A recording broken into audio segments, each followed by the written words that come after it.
Come on. Do math. See, I always knew I was going to be right with the fate of exclusivity. I knew one way or another all games were gonna end up being on all platforms. I just didn't think it was gonna happen this soon, but I'm glad it did because the very concept of exclusivity is cancerous. See, the difference is when I was saying it back then, everyone thought I was crazy and entitled. Now if you say it, it's the popular thing. Not quite sure what happened between then and now, but whatever it is, it's a godsend. Most people seem to be against exclusivity now. Well, I'm sorry to say it's too late to join this party. You made your bed, now you gotta lie in it. You wanted this world with exclusive content where nobody could access it on another console, cause that adds value to the console. You guys gonna be stuck with that business model you supported and capped for years. Those of us who were consistent, we get to party. We get to call out others. You get to sit there miserable. Goddamn, Frey, you're making it sound like we got groundbreaking news or something. Well, we should have, but bad PlayStation news isn't exactly what journalists like to talk about. So you gotta tune in to Daddy Fritz channel. In general, if you want to get bad PlayStation news, you're not gonna get it from the media. As a matter of fact, what was it, just yesterday, Bungie published a video that was actually bashing PlayStation. You know how rare it is for Bungie to do that? When even Bungie is willing to say what journalists aren't, you know it's bad. And he didn't even have to say anything in that video. It's just a compilation of all of Sony's shortcomings this generation, which have ultimately led to today's news. A $10 billion drop in Sony stock just took place. Sony plunged $10 billion after its PS5 sales cut. But a bigger issue is its near-decade-low games margin. Around $10 billion of value was wiped off Sony's stock last week after the Japanese tech giant cut its sales forecast for its flagship PlayStation 5 console for the fiscal year. Analysts, who already thought Sony's PS5 target was too lofty, told CNBC a bigger issue for the company are its declining margins in its key gaming business. Sony this week announced it now expects to sell 21 million units of the PS5 in the fiscal year ending in March, compared with a previous forecast of 25. Oh, you almost had it. You gotta be quicker than that. 25 million. I mean, goddamn, Sony. I get your console is popular, but it's not that popular. You're not the Nintendo Switch. Like, what? All right, obviously, Sony didn't legitimately think they were gonna make 25 million sales. This is typically what Sony does. They overshoot their goals to get more investors, well, invested, which in turn seems to have backfired this time around. Because once those investors saw that they weren't even close to the 25 million they promised, they pulled out. In my opinion, I think that's a bad move. You should stay invested in Sony because they're still going to prove to be the most dominant brand, even after Microsoft's acquisition of Activision. But what would I know? I have not been investing as long as some of the people who are pulling out have. They see some writing on the wall, and this has been a disaster for Sony. An expected forecast of 25 million, where you're off by basically 5 million, is going to piss off a lot of investors. They were sold the premise of a smashing success, which the PS5 is, but it's not that type of smashing success. The console market isn't exactly increasing. Honestly, if you follow stocks and businesses closely, this isn't really news to you. You wouldn't find this newsworthy, and that's understandable because it really isn't in the grand scheme of things. It's not like this news is the type of news that makes you think, oh, Sony is going out of business, it's over for them. Absolutely not. If anything, it shows that Sony is mighty confident in themselves. You have to forgive me, this husky! Won't stop sniffing the mic, go away! Like, this is money Sony could make back in 2 quarters. So, I doubt anybody at that company is freaking out right now. As a matter of fact, I'm sure Sony expected to lose out some money on that type of news, because they probably anticipated not reaching those sales in the first place. Because right now, let's be real, Sony's not competing with Microsoft.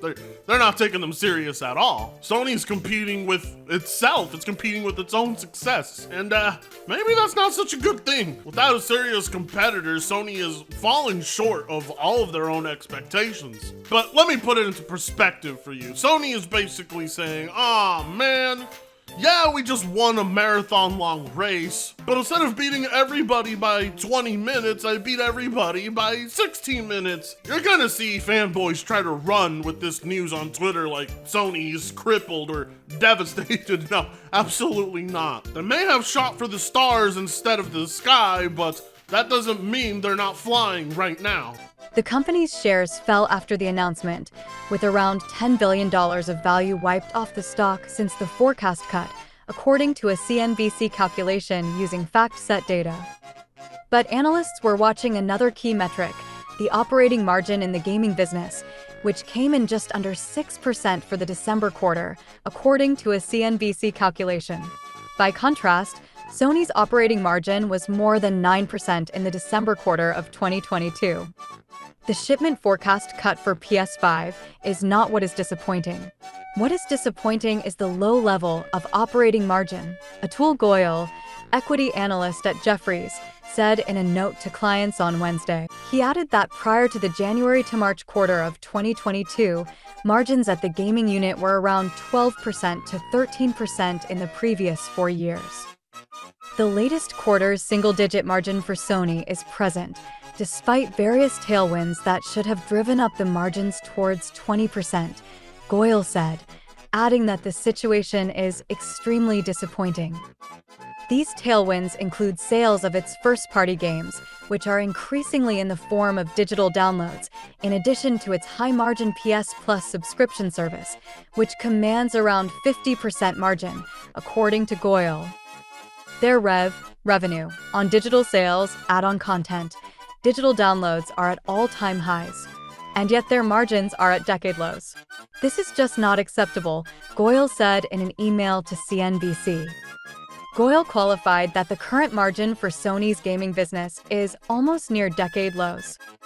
The analyst questioned how, with all of these higher margin products, the gaming division's operating margin has remained so depressed.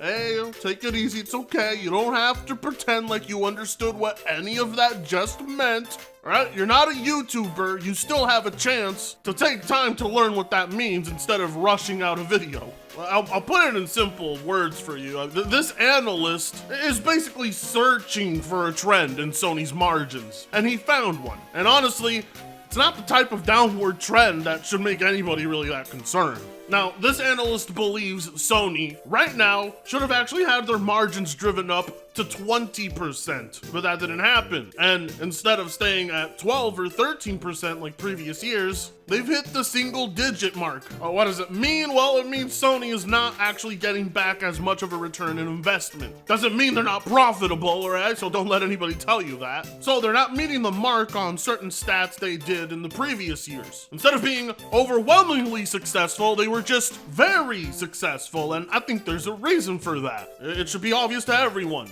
COVID, the lockdowns that raked in record high profits for these companies, including Sony. I think we've just reached a slight drop-off period, which would explain these margins, as it's a trend that happened to a lot of gaming companies. The mass layoffs going on right now in the industry is an indicator as well. It would explain how monetization and digital downloads are at an all-time high, while we've seen a decrease in the margins, is people are just spending less in games right now. Folks went back to work, so they're not grinding away their stimmy checks on V-Bucks. Well, that and a combination of less interest in PlayStation products. Remakes and remasters probably not meeting the mark and costing them more money than it should. Or games like Spider-Man 2 having a $300 million budget. It leaves room for people to really guess. I don't think it'll take long to come up with an answer. But this analyst, like a lot of other people who are interested in the story, have already pointed to a culprit, and that's the inflated budget of a lot of these games coming out. Could you imagine what it cost Microsoft to make Halo Infinite? That game's budget is a legend to this day. Nobody can confirm it, but we all know it's high. And we all know Microsoft did not make back the money they wanted. There's no way. I'm thinking a similar trend is happening to Sony, where these big budget games are not meeting the quota. And it's definitely an explanation for the change happening in Sony's business strategy, which is the other topic topic of today's news. News that people ran with all the way to the touchdown zone, like they did with the Xbox news. And the other potential driver is the first-party title generation. Because in the past, as you all know, we wanted to popularize console. And the title was something, and the first-party title main purpose was to make the hardware or the console popular, right? It is true, right? But there's a synergy to it. So if we have a strong first-party content, not only with our console, but also other platforms like computers, and the first-party can be grown with multi-platforms, and that can help operating profit to improve. So that's another one that we want to practically work on. I personally think there are opportunities out there for improvement of margin. So I would like to go aggressive on improving our margin performance.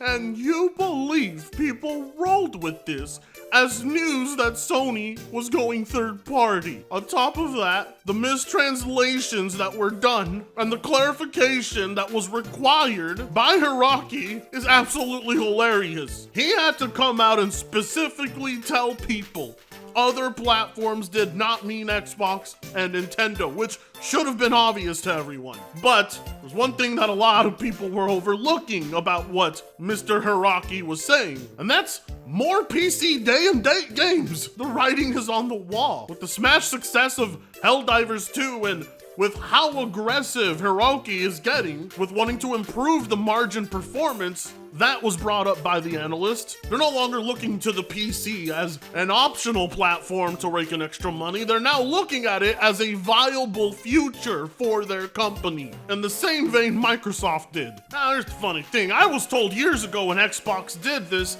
meant they were officially third party. Now that Sony's doing it though, I guess they don't count as third party. That word is thrown around so loosely, even though both PlayStation and Microsoft are going to be publishing games on each other's platforms. And while that doesn't mean all games from both platforms, it still does mean all games from those platforms are going to be going to PC. And both are doing it because, well, the console guys are not providing them enough profit. We were always destined to reach this point because the PC market steadily outpaced the console market a while ago. And with the way technology was going, there was always going to be a limit to console users. Eventually, you were going to reach that threshold, and it seems Sony already has. Now they need the PC market to continue being relevant, just like Microsoft.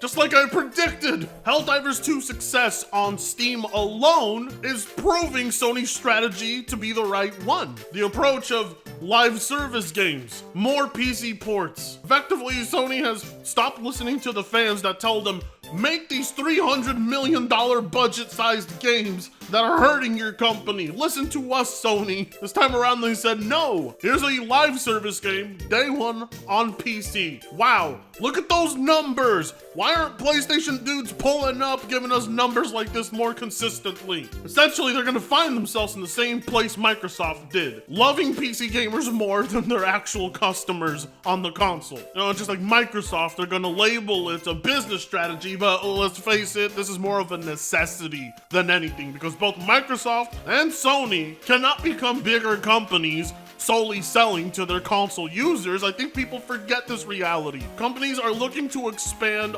all the time. They never want to stagnate. They're always demanded to bring in record profits, and they're not going to be able to do that in a world where the console is the only thing they have. They're not Nintendo. That's just the reality of it. Both Microsoft and Sony are third party in my eyes, and yet people will still console war. Oh, but don't you worry, Hiroki. I ain't hating on you. I like you. I like your mentality. I support you 100% all the way, my guy. Bring those PC ports. But on top of that, I also do like how you're cleaning house over there at Bungie. Sony president and PlayStation chairman Hiroki Totoki has said Bungie could be better at assuming responsibility for its development timeline. During a Q&A session following Sony's latest financial results briefing, Totoki was asked for an update on Bungie, and whether he had any initiatives planned for the studio in the next financial year. Totoki replied that while he was impressed by Bungie's ability as a video game developer, he felt it could make improvements from a business perspective. "I visited the Bungie studios and had meetings with the management," he said, "and I saw that employees working at the studios were highly motivated, showing great creativity as well as an impressive knowledge of live services. However, I also felt that there was room for improvement from a business perspective with regard to areas such as the use of business expenses and assuming accountability for development timelines. I hope to continue the dialogue and come up with some good solutions." When Totoki originally answered this question last week, the live English translation provided by Sony referred to PlayStation Studios in general. However, Sony has now released a new official translation, which it says is intended to replace the simultaneous translation of the question and answer session previously provided, and this new translation refers to Bungie specifically. It was reported in December that Bungie's position as an independent subsidiary of Sony Interactive Entertainment, SIE, is under threat. When the PlayStation maker announced its intention to acquire the Destiny studio in 2022, it said Bungie would continue to operate independently, maintaining the ability to self-publish and reach players wherever they choose to play. Don't you just love how at any point Sony could just go there, dismantle the whole team, and force them to do exactly what they want at any point, but they choose not to? What does that mean? Well, that basically means Sony is completely okay in an agreement with Bungie porting games to Xbox. That's what that means. This is a little detail people are missing online that I feel is important and should be pointed out. Sony is choosing to port to Xbox. Sony has basically told Bungie, hey, you're free to do what you want, but you're really not. But I do love how they sent an old Asian man in there to do the job. He's gonna remind all those Bungie employees, no shoes in the office. You stay out my store! All you stay out my store! I remember you face! He'll get rid of the non-essential employees. He'll discipline them like his parents did. When the non-essential employees tell him, no, please, I need this job to support my dying mother, he will tell them. I feel sorry for your mother. Honestly, I do like it that he walked through Bungie headquarters. I want all of those employees to be sweating right now. He's thinking to himself, horror shit, only 100 employees? Those are rookie numbers. I feel we could fire more. And this man has taken control of Jim Ryan's position for only a few months, and he's already doing more than Phil Spencer ever did at 343. When Phil Spencer walked through 343's office, nobody even bothered to get up off their chair. When this man did it, you know every employee at Bungie sat up and bowed. Either way, I like this man's focus on the numbers, focusing on those margins, how low the projections are for Bungie's revenue. Well, basically, Sony sat this man on their desk and said, come on, do math, and it's paying off. Oh! No, Dreamcast guy, not meth, math. Well, whatever, it looks like Sony has chosen the right man for the job. He's doing all the right things so far, saying all the right things. But I'm not gonna lie, I missed the flying, crying, lying Jim Ryan memes. But it's alright, Hiroki looks like the type of dude that'll remember your face if you ever enter his store. So I have full confidence in his leadership. But anyway, let me know, who's your favorite third-party publisher? PlayStation or Xbox? Tell me in the comments. But most importantly, subscribe. It's like so easy, you know? It's like you click the subscribe button down below. You do it for Mia Khalifa, you can do it for me. That being said, I'll see you in the next one. Free Congo sucks ass.